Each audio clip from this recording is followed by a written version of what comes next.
Today, we're talking mini-comics. Everybody, welcome back to Matt and Stu Review, where we're taking a look at your favorite toys from yesterday and today. Stuart, what do we have on the table? Today, we're going to take a look at some of the figures from the recent Marvel Legends Mini-Comic wave. So we're going to start off here with Adam Warlock. Do you know Adam Warlock at all, Matt? I think he was in like one of the more recent Marvel movies, but he was like not very comic accurate. Yes, he right? was The in Gold Dude. He was in Guardians of the Galaxy 3, Okay. yes. Yeah. And he was like kind of a buffoon made by the gold guys Yeah.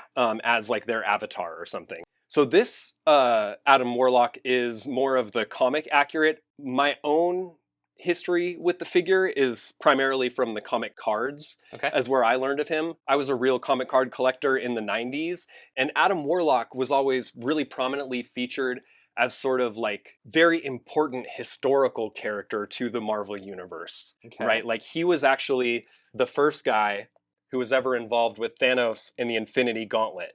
So he was one of the wielders of the Infinity Gauntlet. And so he comes with a little Infinity Gauntlet there you can swap Okay, that's cool. onto his hand. He's kind of in the cosmic realm of Marvel Legends.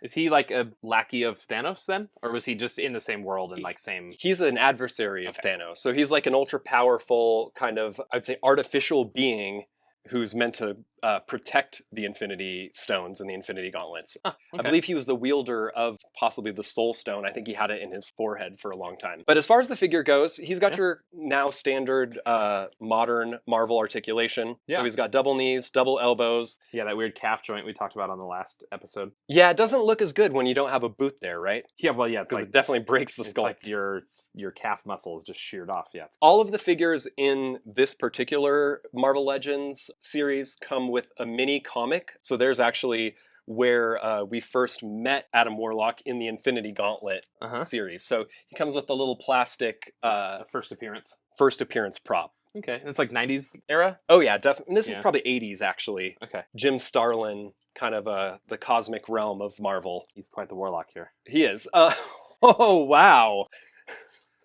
Pretty cool figure. Very simple paint apps, very simple accessories, really, which I'd say is kind of a theme with this particular line. Okay. Comes with his staff, comes with his gauntlet.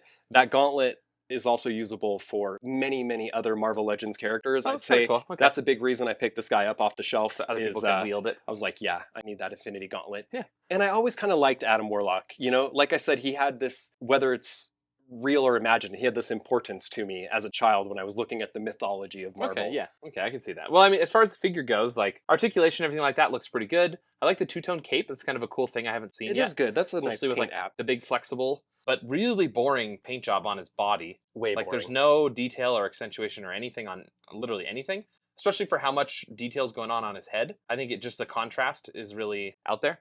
Right? Like Yeah, his face and head you're has right. lots of contrast, and then his body is just two-tone. Like, He literally again nothing. looks like two figures kind of mashed together, like the head from maybe a more premium figure. Yeah. What do these go for price-wise? Are these like meant to be toys? These are $25. So is that a yes? I think These adults days? are the main buyers of action figures these days. I mean, what kid is going to know who Adam Warlock from the 80s? Well, sure. Yeah, okay, that's fair. I think they're maybe for dads that want their kids to play with toys that they, of characters they enjoyed as kids. Yeah. Okay. But I think there's a lot of adult collectors really dominating the market these days. Okay. I mean, as a toy, I think it's valid. Yes. You know what I mean? Like, I think it's a totally fine toy. It's like a collector's piece. It's a little on the boring side, Yeah. I think. Well, I think that covers Adam Warlock. Now let's go ahead and take a look at Banshee. So I've got his little mini comic. He's got a copy of the giant-sized X-Men. Looks like another 70s or 80s comic, I'm thinking, for Banshee. Yeah. Probably 80s. I think he would have been part of the new X-Men when Professor X recruited his international team to replace the original X-Men had gotten trapped by Krakoa. So that's where we got Banshee, Wolverine, Storm, Colossus, all of those international X-Men characters. It's kind of the ones that I was used to in the 90s. Yeah. Right? The Uncannies. I think the main guys had kind of rejoined the new X-Men at that point, and they were a merged team. Okay, yeah. What do you think of Banshee here? I mean, Banshee's always been like a cool figure to me. He's just like so different. His like weird wing cape things that go from his like feet to his arms, I thought was just like a unique thing. And then like the screamy guy power is like, it's a weird power. power. Let's be real. But but kind of cool. It's weird that he can fly because of it. Yes, he like uses his sound waves to propel himself or something like that. Yeah. What was he in recently that he was like screaming as he was flying around? Was he in some movie recently? I think it was X-Men '97. I think he was screaming and flying. Yeah, maybe. which I thought was like a pretty cool. Like they didn't do that in the cartoon. No. Right when he'd like fly around, he just flew around. But like hearing him like screaming along as he's like doing it, I was like, okay, that's kind of cool. It's like it's kind of freaky. Like that would be a true Banshee kind of a thing. Hear this like person screaming out in the night or whatever and like flying along. Yeah, it would really make for like a a terrifying travel companion. Yes, yeah, absolutely. But I don't think I've ever seen a Banshee figure. Yeah, so I don't know if it's we kind had of cool one to see one in the '90s. I don't think there was a Toy Biz. If they did, it was like weird. Like the capes and the fabric cape piece of this one is like pretty cool. So he again, he's got that modern articulation scheme. Yeah. One thing that they did add for Banshee in order to actually facilitate his kind of web wing cape is these little tabs on his body. The cape is actually sewn to some tabs that come off of the sculpt, which is a pretty interesting, method to make that work. I mean, that makes it a pretty unique figure, really. He looks great from the front with that. Kind of ruins anything that's going to show the backside of his cape, but yeah, but whatever. I think Banshee's normally going to be screaming at you and flying right in your face. Yeah, so it is a cool way to do it, and like just kind of plugging the little cape pieces in. Could you take them out? I'm not going to try, but it looks like maybe you could pop them out. You just take out. It doesn't look like the middle one comes out of his body, but the others look like they're either glued in or just part of the not meant to come out. Yeah, him compared to Adam Warlock, like they look, same body, just a different paint scheme. Surely, both pretty simple though. When in the when we're talking about how simple Adam Warlock is looking, yeah, his paint scheme is also pretty simple. They both have a collar, which is kind of funny. They have like a weird '70s collar, but they're different. They're unique to the figure. They both have like a weird '70s haircut too. Now that I'm noticing, they do. His face is kind of freaky, and like. He's kind of a freaky looking dude in general, like with his big mutton chops and stuff like. Well, he's mutton chops on this one, but not on there. I do like that they gave him a different style for the two faces. So he's got a screaming face, but then he's got kind of an alternate look with the mutton chop casual face. Yeah, he's got some looks like some expressive hands. Looks like he's got one gripper and then two fists. He didn't come with like an accessory to hold or anything like that, though? Nah, but what would Banshee hold? Yeah, I don't know. I agree. I will say, this is the second Banshee we've got from Marvel Legends, like in the last 2 years, I'd say. Yeah. The other one was in a classic, just like X-Men training uniform, blue and yellow. And normally, I think I would only need one Banshee, but they got me with releasing the proper this uniform is very cool, for sure. Yeah. I think my favorite Banshee was Amalgam Universe, or what was the one where he's like Dark Banshee or whatever? I don't remember, but now I'll be interested to go back and find a picture. Or what was that? Or Age of Apocalypse? Maybe it was Age of Apocalypse, where he's like in like black and yellow, and he had like strips instead of I think the web thing.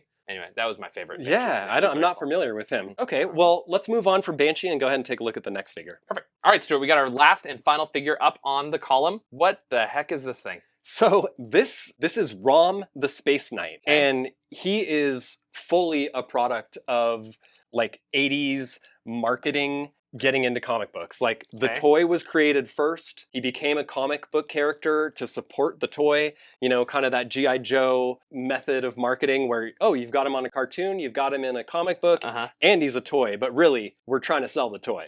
So ROM the Space Knight, Marvel Comics did end up making ROM comics, and he is now an official member of the Marvel Universe, but originally he was essentially a licensed toy that they did figures for. And like, when are we talking? What time period are we talking here? Early 90s, late 80s. Okay. The prime marketing to children cartoon commercials, It's a weird toy. It's a really weird toy, and I have to say, it's very unique. The reason I got all the him, sculpts and everything are totally different than anything else I've seen. Yes, the reason I picked this guy up, I actually ordered him. He was just retail price on Amazon, but the action figure community has gone gaga for this guy. When he first came out, and like the toy photographers were getting their hands on him, everybody was like, "Top Marvel Legend of the Year! Top Marvel Legend of the Year!" I guess I bought into the hype. I got the FOMO, and I was like, "All right, let me order this guy and see what's up." That's a weird one, man. How does Hasbro decide to make this a contemporary figure? Like, I think people just slightly older than us, like really remember this guy. Okay, yeah, because I have no clue who he is. What if my brother would remember him or know who he is? I'll bet he would. One thing about this figure, he's like really big for a Marvel Legend. He's like a tall, like He's true, yeah. He's built taller. kind of Marvel Legend scale. Uh-huh. So different body than these other two guys. Yeah. Again, your standard Marvel Legends articulation, no pins. You know, it looks like all new sculpts for this figure. Yeah, all the sculpts, because his blaster thing can come off. Looks like Cyclops blaster race. Yeah, he came with one blaster effect. I kind of wish he had come with two blaster effects since he's got the two blasters. But he came with two hands. Like his hands aren't fingers; they're like they're mitten hands. Yeah, totally. Like, are they supposed to be T-1000 like Metal Man? Like, you know, I'm not sure. I jumped into this guy blind. I'm gonna have to go back and do my research on what ROM actually can do. Yeah, is he like a weird puddle of goo and like can become anything, or is he like a proper? He's just like a 70s robot. Okay, actually, I think he was like the member of a alien race, and they were getting attacked by someone, and one of them had to sort of like better a bill. One of them had to like volunteer to become the Space Knight and like protect them. So they basically turned him into an android. Okay. And then they still got destroyed. So now he's roaming the universe. The Ronin. He's doing the Metal good. Ronin. Yeah. ROM the Ronin. So again, I mean, not a figure that I have much personal connection to, but the FOMO got me, and I'm not mad about it. Hey, it's a pretty cool figure. Yeah, I mean, I have no clue who he is, but it's very unique and kind of cool. And I'm really excited to have him flying through space on some photos. Yeah, for sure. I can see that 100%. All right, Stuart. Well, we reset the table here. We got everybody back to square one. Let's hear your ratings for the three figures we have on the table. I'm going to go ahead. I'm going to give Adam Warlock a 7. I'm going to give Banshee a 9. He's just classic. Wow, okay. I'm going to give ROM an 8. The majority of that's on his just merits as a figure itself. He's a great figure. Okay. I'm going to go Adam Warlock 7. Same. I think Banshee 7. Okay. And then I'm going to give ROM an 8. I think like Adam Warlock, I don't really care either way, but I think he's a perfectly fine figure. I think 7's like a good, like acceptable figure. Banshee's the same thing. He's definitely my favorite, and I like Banshee a lot. But as far as a figure, he's not anything spectacular. Like the cape is cool. That's probably the coolest thing, is like he's very true to his character design. Yeah. So good job there. I'd say he's like the last Banshee I need, right? He's done. That's the Banshee for sure. And then the ROM one is like, it's just weird. It's just kind of a weird one. Weird it's like and unique. Cool and so I'll give it an 8 out of 9. Or I mean, 8 out of 10. Okay, I guess I would have to say that Adam Warlock is probably my favorite. Yeah. Just because of the sort of mythological aspect that he has in my, Marvel mythology. Yeah, nice. Okay. And we want to hear from you. Which figure on the table today is your favorite out of the three? And what character would you want to see in their first appearance costume? Let us know in the comments below. Thanks for watching, everyone. This has been a selection of Hasbro Marvel Legends first appearance mini-comic wave. We looked at Adam Warlock, ROM, and Banshee there. Right. And if you like toys and reviews like these, don't forget to like and subscribe, and we'll see you on the next episode. Bye.